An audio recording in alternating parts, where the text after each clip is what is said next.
तन धर्म की राम कृष्ण भगवान की। तो शू कीधु छे बाबूभाई? नरसई लारा सतगुरु स्वामी दिया अमीर सिपाया, एक बूंद शायर में मिल गई क्या करे जमराए। एक भगवान का नाम, एक बूंद, एक अमृत का टीपा, केवल इतना आ गया, बस पर्याप्त, जीवन सफल हो गया।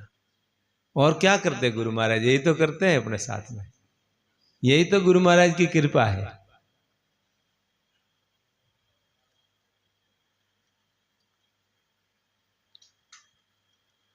मीराबाई, मारे शरद पूनम रो चांद गुरु मारा अमृत है। जिनके गुरु समर्थ है उनका कोई कुछ नहीं बिगाड़ सकता है। जिनका गुरु समर्थ है उनका कोई कुछ नहीं बिगाड़ सकता है। लेकिन शिष्य जिनका आज्ञाकारी है, जिनका समर्पण है, उन्हीं का ही गुरु रक्षा करते हैं। जिनके समर्पण है उन्हीं की रक्षा होती। जिनके पास समर्पण नहीं है उनके गुरु चाहे कितने भी समर्थ हैं, कोई लेना देना नहीं। इसलिए मारे स्वामी शरणानंद जी महाराज बाबाई एमनो साहित्य एटલું ઊંચો છે, ખરેખર એક પુસ્તક તમે લઈ લો તો તમને એમનો અથા સમુદ્ર લાગે। એમ એવી અનેકો પુસ્તકો એમને લખી। 19 વર્ષની અવસ્થામાં, આપે કદાચ નામ સાંભળ્યું હશે, સ્વામી શરણાનંદ। नहीं नहीं नहीं नहीं नहीं, मानव सेवा संघ ना जन्मदाता ये दत्त शरणानंद जी महाराज। ये हूँ बात करूँ छुं मानव सेवा संघ ना संस्थापक वृंदावन में। ये आज एमनु शरीर नहीं। सूरदास था। 19 वर्षनी आयु में एम प्रज्ञाचक्षु थई गया। हवे एटला नास्तिक हता। तमे कहो ने कि अहींया रामदेवजी बैठा छे, हूँ बात मानतो नहीं, एवा कोई बात माने ज नहीं। एक महात्मा एमने मळ्या। महात्माए कीधुं छे कि बधी वातो बराबर छे, तमे छोक नहीं तो के छू, तुम हो या नहीं तो के हूं, मैं हूं, हूं और है की बात है। तो इस पूरी सृष्टि का जो संचालन करता है वो कोई न कोई है या नहीं, बताओ पहले तो। आखिर आप किसी को नहीं मानते, चलो कोई बात नहीं, आप मत मानिए, किसी को मत मानो, लेकिन इस सबका कोई संचालन करने वाला कोई है कि नहीं? तो के है। सृष्टि का संचालन, इस पूरी सृष्टि का कोई न कोई संचालन करता तो है, तो के है तो सही। तो बस है को मान लो, केवल केवल है को मान लो, बस है तो है, बस। आ एक है ऊपर एमनु पूરું जीवन बन्यो, एक है ऊपर। हवे एमनु एटલું एमने चिंतन कर्યું, एटલું चिंतन कर्યું, प्रज्ञाचक्षु थया बादनी વાત છે, एटલું चिंतन कर्યું एमने अंदरथी जे बधी जे खुलवाना હતા रहस्य બધા खुली ગયા एमने। અને પછી તો એટલા મસ્ત થતા, અને વૃક્ષ કોઈ મળી જતો ને વૃક્ષ, તો વૃક્ષને બાત ગાલતા અને જોર જોરથી રોતા, ખૂબ રોદન કરતા, ખૂબ રોદન કરતે, અરે ભગવાન आप અહીંયા ઊભા છો, आप વૃક્ષ બનીને ઊભા છો, અમને બધાને શીત છાયા આપો છો, શીતલતા આપો છો, તમારી કેટલી કૃપા છે। અરે ભગવાન તમે એટલા વિશાળ વટવૃક્ષ બની ગયા। અને જ્યારે એમ અંદરથી વેદના થતી ને આંખમાંથી આંસુ આવવા લાગતા ને રડવા લાગતા, એટલા પ્રેમી પરમાત્માના। એક વખત યમુના નદીના કિનારે ભ્રમણ કરી રહ્યા હતા અને એકલા જ રહેતા, એ હાથમાં લાઠી રાખતા, દંડો રાખતા, અને વરસાદનો ટાઈમ હતો, થોડી નદી વેગમાં હતી અને પગ ચૂકી ગયો। પગ ચૂક્યો એટલે ફીસલી ગયા, ફીસલ્યા એટલે નદીમાં પડી ગયા, દંડો હાથમાંથી છૂટી ગયો। હવે પ્રજ્ઞાચક્ષુ છે, નદીના બાહમાં છે, અને દંડો હાથમાં છૂટી ગયો, સારો શું? તો એમની વાત કહે છે, જીવનીની વાત કહે છે કે મેં હાથ પછાડ્યા, ખૂબ હાથ પછાડ્યા, અને થોડી વાર પછાડ્યા, અને પછી મને તરત કે એકદમ અંદરથી અરે કે કોઈક હે તો સહી, है, अपन है ऊपर विश्वास कर रहे हैं ना, तो कि है तो सही, तो फिर हाथ पछाड़ने की क्या जरूरत है? कोई जरूरत नहीं है। અને એમનું કહેવું એમ છે કે મેં હાથ પછાડવાના છોડી દીધા, અને મને એમ લાગ્યું કે કોઈ મને એકદમ નદીમાંથી ઉપાડી અને સુખામાં લાવીને સુવાડી દીધા, અને સુખામાં લાવીને સુવાડ્યા એટલે મેં થોડો હાથ એમ સીધો કર્યો એટલે એ દંડો મારા હાથમાં આવ્યો. હવે એને આપણે શું માનીએ? એ પરમાત્માની કેટલી લીલા. જ્યારે વૃંદાવનમાં રહેતા એ ટાઈમે નિયમિત રૂપથી બાંકે બિહારીજીના દર્શન કરવા જતા, નિયમિત રૂપથી, અને એટલી ભીડ રહેતી બાંકે બિહારીજી મેં, પણ એમને દંડો લઈને જાઉં તો જાઉં. કોઈ ભક્ત છે એમને કહી દીધું કે બાપુ રોજ ધક્કા ખાવાની જરૂર નથી, બરાબર ને, તમને દેખાતું તો છે નથી. હવે બિચારો અનભિજ્ઞ છે એમનાથી, એ મહાપુરુષથી અનભિજ્ઞ છે એટલે જ કીધું ને કે તમને દેખાતું નથી, અને આ ધક્કા ખાવાની તમારે શું જરૂર છે રોજ? કે ત્યાં આશ્રમમાં બેઠા રહો ને. કે તો એમને એક જ વાત કે ભાઈ મેં નહીં દેખતા હું, ये सामने वाला तो देख रहा है ना मेरे को, मैं नहीं देख रहा हूं, ये सामने वाला मुझे देख रहा है, तो मैं मेरे को दिखाने के लिए नहीं, मेरे को सामने वाला देख रहा है इसलिए मैं जा रहा हूं. तो ये कहते हैं परमात्मा के प्रति दृढ़ आस्था, स्थिति परमात्मा के अंदर. ये महापुरुषों की बात है सारी, और बहुत पहुंचे हुए संत. જ્યારે શરીર છોડવાની વાત આવી કે હું શરીર છોડું, અને ટ્રેનમાં સત્સંગ કરતા, ટ્રેનમાં જ્યારે એ જે ટ્રેનમાં બેસવાનું હતું એ ટ્રેનમાં ઓલરેડી ટ્રેનનો પૂરો ડિબ્બો ખચાખચ, અને બધા ભક્તો હતી કે આ બાપજીને આજે જોધપુર જવાનું છે, આજે જયપુર જવાનું છે, આજે ફલાણી જગ્યાએ જવાનું, ફલાણી જગ્યાએ જવાનું, ટિકિટ બધા બુકિંગ રહેતા બધા, એ ફલાણી જગ્યાએ સત્સંગ કરવા જવાનું છે. અને બિલકુલ નિસ્વાર્થ ભાવથી, એક રૂપિયાનો છૂતા નથી, કોઈને લેવો નહીં, કોઈ દેવો નહીં, આશ્રમ બનાવવો નથી. અને સ્વામી રામસુખદાસજી જે સત્સંગ કરતા ને, આ મહાપુરુષને બધી પુસ્તકોનો અધ્યયન કરીને પછી સત્સંગ કરતા સ્વામી રામસુખદાસજી, ટોટલી.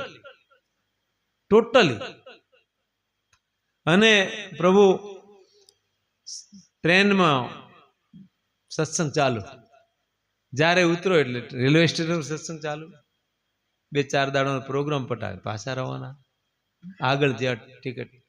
तो कि महाराज अगला आपका पड़ाव कहाँ है? अगला पड़ाव कहाँ है? तो कि देखो भाई ऐसा है, फुटबॉल होता है ना, फुटबॉल को जो किक मारता है ना, जो किक मारता है, फुटबॉल जहाँ सामने जाती, सामने कोई किक मारने वाला होता तो उधर, इधर है तो उधर. हमारा कोई पड़ाव नहीं होता है. फुटबॉल ने जेम किक मारे एवी महात्मा ने कोई किक मारे એટલે અમે ત્યાં જઈને સત્સંગ કરીએ, ત્યાંથી કોઈ કિક મારે એટલે અમે ત્યાં જઈને સત્સંગ કરીએ, અમારો કોઈ નિશ્ચિત સ્થાન નથી. તો જ્યારે અંતિમ સ્થિતિ આવી એટલે એમને સ્પષ્ટ કહી દીધું ભક્તોને કે કોઈ પણ તમે મારી સમાધિ બનાવજો મતી, મારો એક પણ વસ્ત્ર તમે રાખજો મતી, મારી કોઈ પણ વસ્તુ રાખજો. મને તમારે અગર માનવો હોય તો જે મેં પુસ્તકોમાં વિચાર આપ્યા છે એ પુસ્તકોના વિચાર તમે લેજો, બસ. બીજું મને કોઈ તમારી જોવાની જરૂર, હું પુસ્તકોમાં હાજર છું તમારે. એટલે એવા અનેક આ ધરતી ઉપર મહાપુરુષ થયા છે, અને આપણે બધાએ ખરેખર ભાગ્યશાળી છીએ કે આ એવા વિશાળ ભારતમાં સંતોને, મહાપુરુષોને સાનિધ્યમાં રહી અને આજે એમના આદર્શના ગુણ ગાઈએ છીએ આપણે. આજે આપણો નગર એ માર્ગદર્શન ના આપ્યો હોય તો આપણું જીવન કેવું હોય? એક મહાત્મા જોધપુરને પાસે મિલિટરીના રિટાયર્ડ કર્નલ હતા, અને શરીર અટુકટું, અને લંગોટી પહેરતા, અને એકલા આવતા તો લંગોટી ન પહેરતા, એવી મહાત્માની એકદમ અલગ સ્થિતિ. એ મહાત્મા એટલા કઠોર હતા કે એમને પાસે કોઈને રહેવું હાથની વાત નથી. જોધપુરમાં એક જાટ પરિવાર, જાટ ચૌધરી આવે ને, હા, એ સ્વામી શરણાનંદજી મહારાજની સાથે રહેતા. સ્વામી શરણાનંદજી મહારાજે શરીર જ્યારે છોડ્યું પછી એ અલગ અલગ આશ્રમમાં રહેતા રહેતા રહેતા પછી જતા રહ્યા જોધપુર.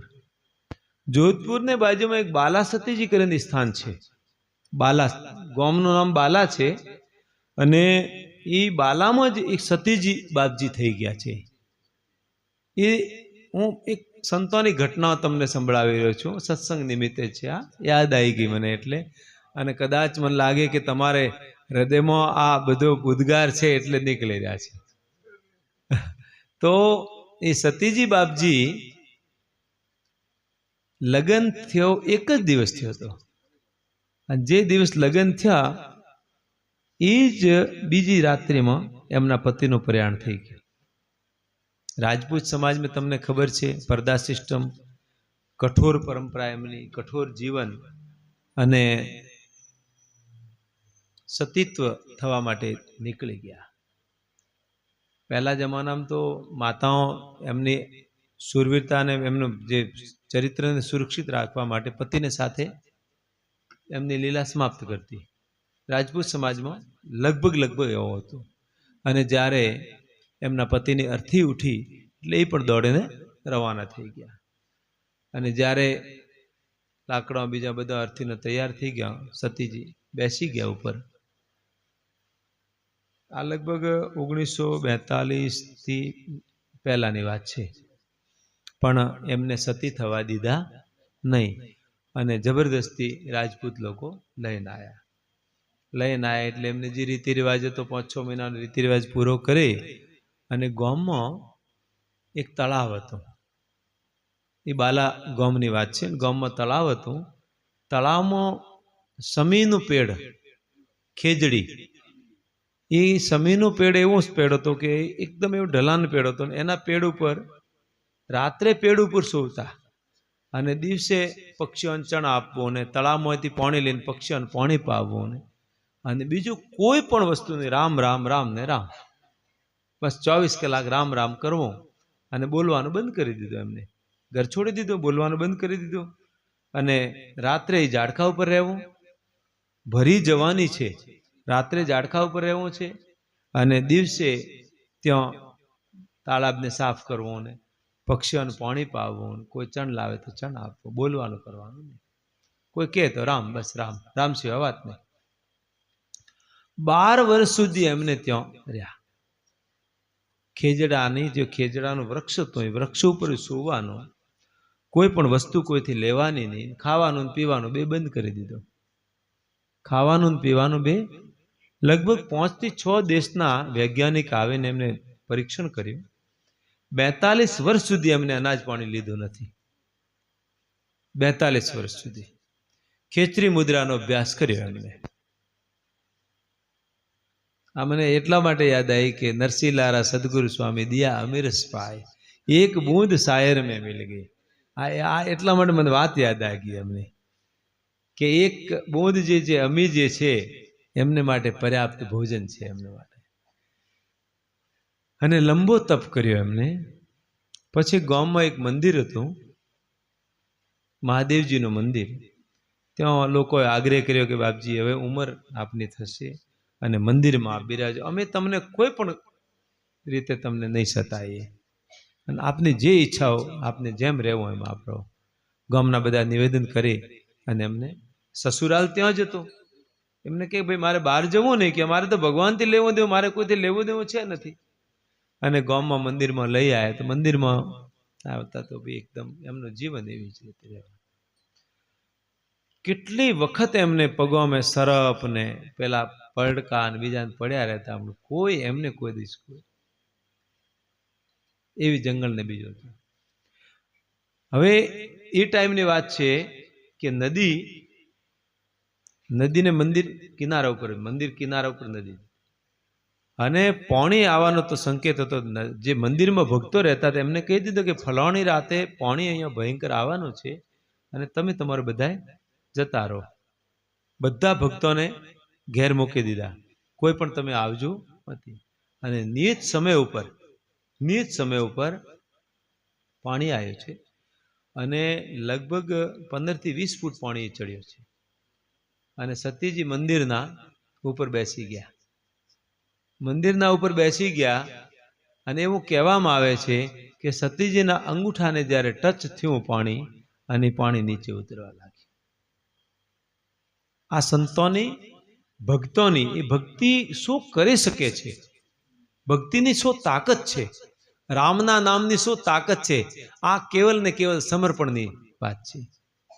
અને પાણી ઉતરી ગયું. એમને પાયે હરિનાથજી બાપજી રહેતા. હું હરિનાથજી બાપજીની વાતમાં આ વચ્ચે વાત તમારે યાદ આ ગઈ. હરિનાથજી બાપજી એટલા કઠોર સંત કે એમને પાયે કોઈ રહી નહીં. સતીજી બાપજી બહુ સરળ, હરિનાથજી બાપજી બહુ કઠોર, પણ ભેગા ઘણા વર્ષ રહ્યા. અને પછી હરિનાથજી બાપજીની ઈચ્છા થઈ ગઈ એટલે એ નીકળી ગયા ખેતરમાં કિસાન પરિવારને એમને એક તય કર્યું કે જે મહેનત કરશે, પસીનાની જે કમાઈ કરશે, એના ઘરે હું રોટલો ખાઉં. કિસાન, પ્યોર કિસાન હશે તો જ એમને ઘરે રોટલો ખાવ. બાજી કોઈને ઘરનું કોઈ લેવું ને કોઈ દેવું. કિસાન પરિવારને કામ કરાવતા. અને એ જ કિસાન પરિવારને ગીતાનો બહુ સરસ અધ્યયન હતો એમ. એ નાથજીનો, કેમ મિલિટરી કર્નલ રહેલા હતા, ધ્યાન યોગનો ખૂબ સારો અભ્યાસ હતો અને ખૂબ જીવન એમ સધેલું જીવન હતું. એક સીતાબેન કરીને એમને પાસે બેન રહેતી. એ બેન એમની દિગંબર રહેતા, પણ બેન એમની સેવા કરતી. એક મોહનભાઈ કરીને હતા, એ મોહનભાઈ પણ એમની સેવા. એમના ભજનોના 2 અંક છે, જોધપુર સંગ્રહાલયમાં હમણાં પડ્યા છે. સાધુભાઈ बिगड़े सो योगी होई, बिगड़ बिगड़ के ऐसा बिगड़ो पास न बैठे कोई. साधुभाई बिगड़े सो योगी होई, भेख न दर्शन धरो में सिर पर, ये सब बंधन सोई. होई निर्बंध आनंद सो बिसरो, अल्प मस्ताना होई रे साधुभाई बिगड़े सो योगी होई. योगी ओवणो રહેણો સુધર્યો, બાત બને નહીં દોઈ. યા તો યોગી હો, અને યોગી થવું હોય અને તમારે કહેવું કે અમે તો અમારે બિગડવું નથી, આ બે વાત ના ચાલે. યોગી ઓવણો રહેણો સુધરેલા યોગી ઓવણો રહેણો સુધર્યો, બાત બને નહીં દોઈ. યા તો બિગડો યા યોગી હો. બેમાંથી साधुभाई बिगड़े सो योगी होई, बिगड़ बिगड़ के ऐसा बिगड़ो पास न बैठे कोई. साधुभाई बिगड़े सो योगी. आ भजन ने एक उक्ति ने एक लाइन ने सार्थक करी छे हमने के पाए कोई बेसे नहीं के एवा बिगड़े लारो. बगड़વું હોય તમારે, યોગી થવું હોય તો કોઈ પાય તમારે ન બેહી કે. હવે આ એક ઉદાહરણ હું તમને કહું. એમને પાય મોટા મોટા એન્જિનિયર આવે, બહુ સમજદાર લોકો આવે, કેમ કે વ્યક્તિને સમજી શકે ને, એમની ભાષાને સમજી શકે.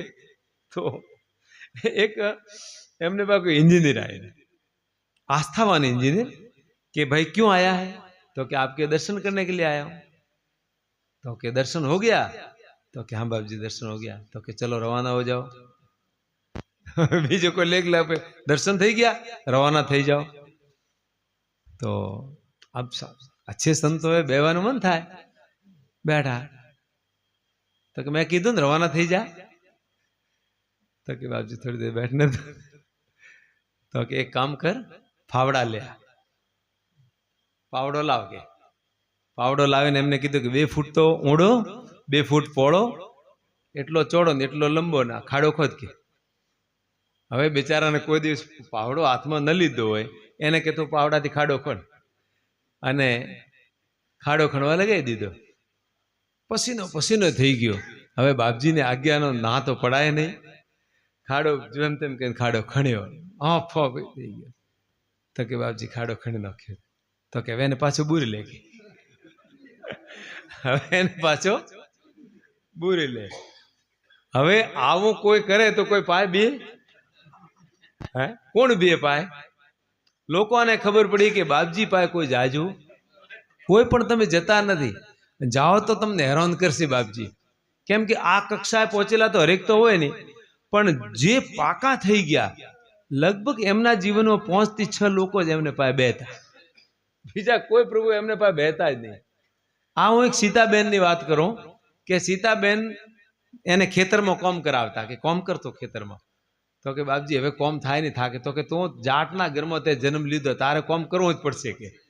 તો કે બાપજી મારે તો માળા ફેરવી. તો કે આ તારી માળા, આ તારી, તો ખેતરમાં કોમ કર, બાજરી કાપ, ગાય ભેંસોની સેવા કર, આ તારી માળા જ છે કે. અને આખો દાડો મહેનત કરાવતા. હવે એ સીતાએ સંન્યાસ લીધો નહીં પણ ભક્તિમાં જ રહી, એમની સેવા. મને ગીતાજી પૂરી યાદ, બિલકુલ અણપડ અંગૂઠા છાપ એમ. આ ગુરુ કૃપા અને ગીતાજી એમને પૂરી યાદ. મૌન એમનો ભય, હમણાં છે મૌન ને સીતા બધા છે. મૌન એમનો ભય, મૌન ને બી એટલી મહેનત કરાવતા, બિચારો રોવા લાગતો કે બાપજી હવે થાકી ગયા, કોમ થતો નહીં કે કોમ કર કે. એમનું કહેવાનું એ કે ભાઈ તમે થાકી જાઓ ને એકદમ પડી જાઓ ને તો તમારો વિશ્રામ, એ તમારી સમાધિ છે. એવા થાકી જાઓ તમે, એવા થાકી જાઓ કે હવે તમને કોઈ બસ એકદમ પછી તમને એકદમ ગાઢ નિદ્રા આવે, તમારી સમાધિ છે.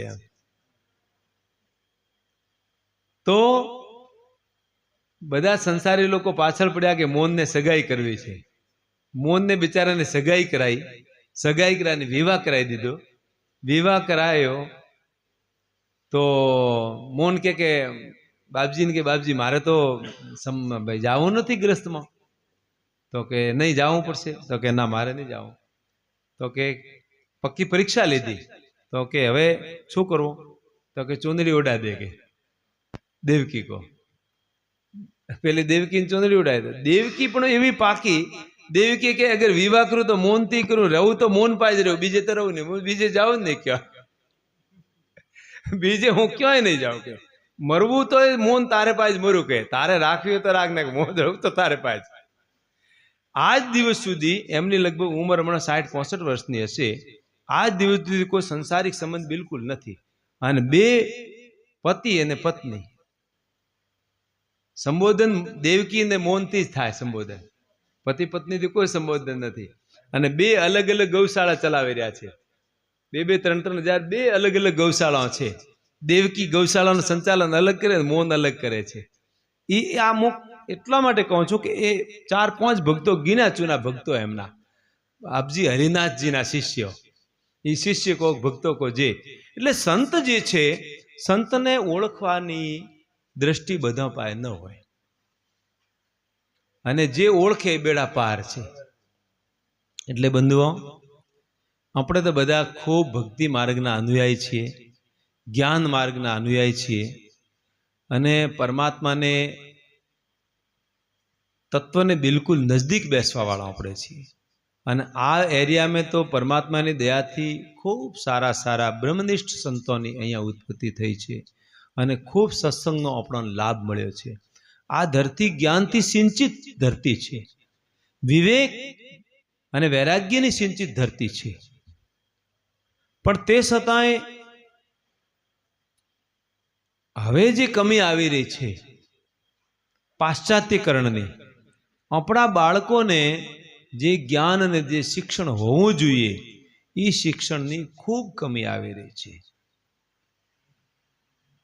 મેં અહીંયા કોઈ બેઠા નહીં, બ્રહ્મપુરી આશ્રમની મેં વાત કરી હતી. કોઈ મને મળ્યા હશે ટ્રસ્ટી એમના. મેં કીધું તમે બીજું તો કરો કે ન કરો, પણ તમે એકાદ એવું કોઈ ગુરુકુલ એવા પછાત વર્ગને કોઈ તૈયાર કરો. તમે એ આશ્રમનો પૂરો ઉપયોગ થાય. અને જીવિત મૂર્તિ કોઈ તમે લાવો, જીવિત મૂર્તિ હોવી જોઈએ. બાકી તો મઠ ને મંદિર કેટલાય મોટા મોટા બનેલા રજવાડા સમાપ્ત થઈ ગયા છે કે જીવિત મૂર્તિ નહીં હોય ત્યાં તો. એટલે પ્રત્યેક આશ્રમ ભલે નાનો હોય કે મોટો હોય, પણ ત્યાં જીવિત મૂર્તિની જરૂરત છે. પ્રવૃત્તિ તો હોવી જ જોઈએ. અને પ્રવૃત્તિ નિવૃત્તિ માટે જ પ્રવૃત્તિ છે. પ્રવૃત્તિ જેટલી હોય નિવૃત્તિ માટે છે. સંતો જે પ્રવૃત્તિ કરી રહ્યા છે, ઘોર પ્રવૃત્તિ કરીને નિવૃત્તિના માર્ગને અપનાવવા માટે જ. એટલે આપણે બધા નિવૃત્તિ માર્ગમાં પ્રવેશ થવા માટે બધાની તૈયારી તો છે જ આપણી. પણ જે યાત્રામાં કમી આવે એ યાત્રા આપણે પૂરી કરવી છે. અને જ્યારે રાષ્ટ્રનો પ્રશ્ન આવે ત્યારે વિનોબા ભાવે હોય કા ડૉક્ટર રાજેન્દ્ર પ્રસાદના ગુરુનું શું ભાઈ હરિનાથજી બાપજી એ બી સ્વતંત્રતા એવું ઉમડ્યા હતા એક વખત. હા, એ પણ ઉમડ્યા હતા. તો જે સંતો સ્વતંત્રતા માટે હોય કે દેશને માટે હોય કે જે માટે, પણ રાષ્ટ્રના કલ્યાણ માટે બી આ વાત આપણે માટે બહુ જરૂરી છે. ભલે આપણને લાગતો છે કે જ્ઞાનની ભૂમિકામાં નથી, પણ બહુ જરૂરી છે. જે વૃક્ષ નીચે બેઠા છો એ વૃક્ષની છાયા અગર નીકળી જશે તો બેસવાનું કોઈ સ્થાન આપણે માટે રહેશે નહીં. બીજો, દરેક જગ્યા મારો એક જ પ્રશ્ન છે કે હિન્દુ જનસંખ્યા ઘટી રહી છે. આજે ચિંતનનો વિષય છે. સનાતન ધર્મની વાત છે, અખંડ છે, કોઈ તોડવા વાળો નથી.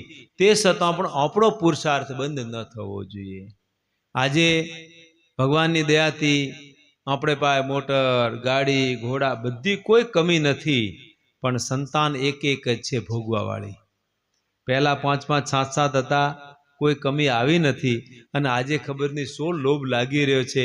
જગ્યા કમ પડતી નથી, જગ્યા તો છે જ આપણે પાસે, ધન કમ નથી, તે છતાંય સંકીર્ણતા ખૂબ આવી ગઈ છે. આ આપણા વિસ્તારમાં 15 15 20 20 ઓરી એક સાથે રહેતી હતી. બધા પરિવારો એક જ સાથે રહેતા હતા. આપણા વિસ્તારની વાત હું કરું છું. આજે એક રૂમમાં એક પરિવાર ચીમટી રહ્યો છે. આ ચિંતાનો વિષય આપણા માટે. એટલે અમુક બિંદુ છે રાષ્ટ્ર માટે ચિંતા છે. પ્રત્યેક ઘરમાં શુદ્ધ સાત્વિક ભોજન મળતો હતો. આજે શુદ્ધ અને સાત્વિક ભોજનનો આધાર સમાપ્ત થઈ ગયો છે. કારણ, આપણા ઘરમાં ગાય ભેંસ રહેતી અને ગાયનું શુદ્ધ દૂધ, દહીં, ઘી મળતો બધાને. સાત્વિકતા માટે બહુ જરૂરી છે.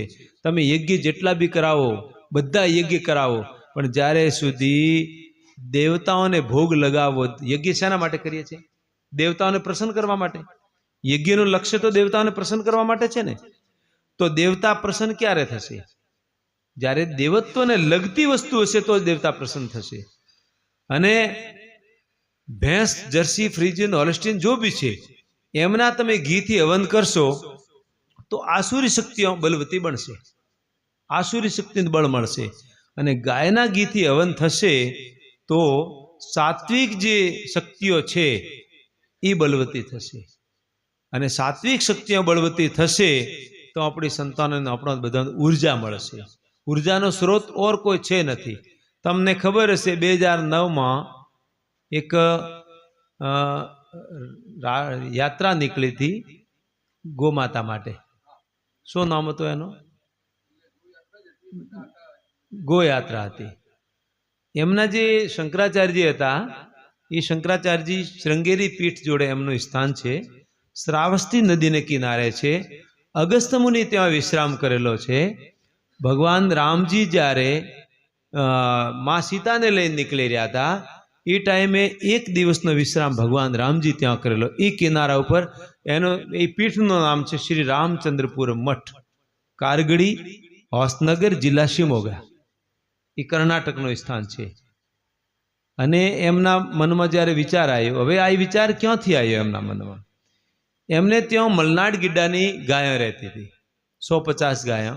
હું 2001માં એમના આશ્રમમાં ગયો હતો. એ ટાઈમ હું કર્ણાટકમાં રહેતો.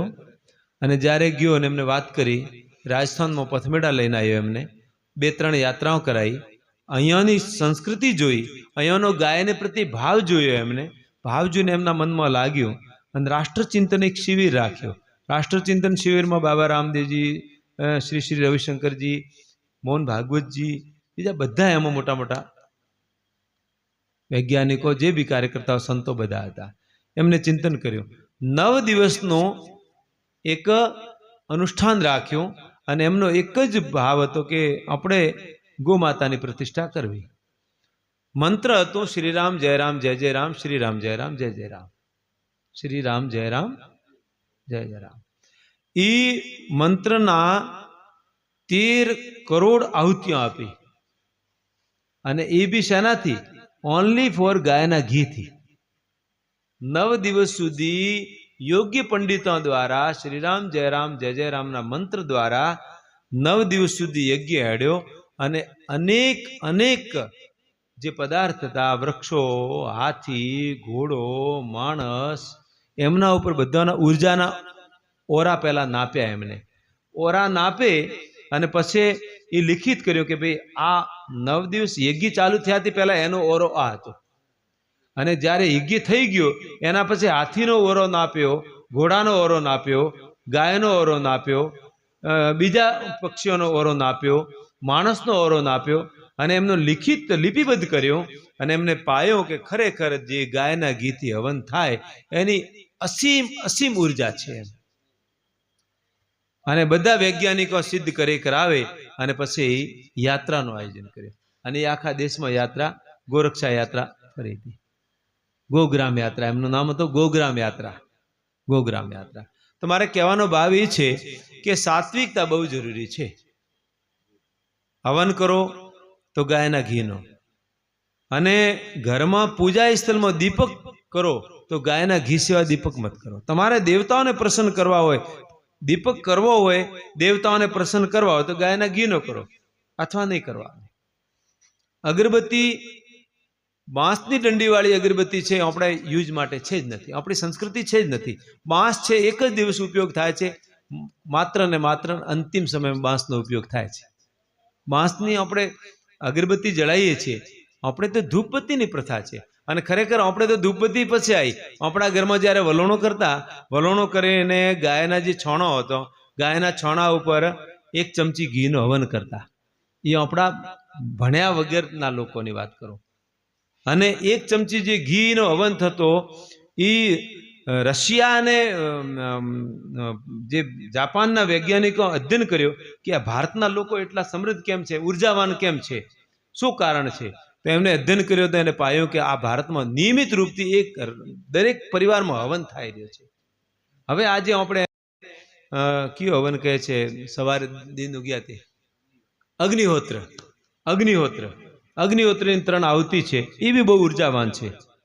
તો પ્રત્યેક ઘરમાં હવન થતો, અને ઋષિ વૈજ્ઞાનિકોએ સિદ્ધ કર્યો કે 1 ચમચી ગાયના ઘીથી હવન કર્યાથી 1 ટન ઓક્સિજન પેદા થાય છે, અને 1 ટન ઓક્સિજન જે છે 1 લાખ લોકોનો શ્વાસ છે.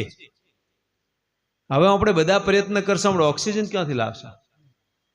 ઓક્સિજન જોઈએ તો ગાયના ઘીથી જ હવન કરવો પડશે, ગાયના ઘીનો જ દીપક કરવો પડશે.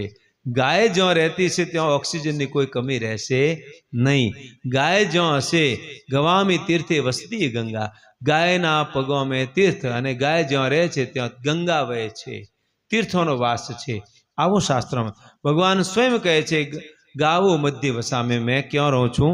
ગાયના મધ્યમાં રહું છું. એટલે પ્રત્યેક ઘરમાં ગાય પાળો, અને પ્રત્યેક ઘરમાં આપણા બાળકોને ગાયનું દૂધ, ગાયની છાશ, ગાયનું દહીં, ગાયનું ઘી, આ પ્રયત્ન કરો.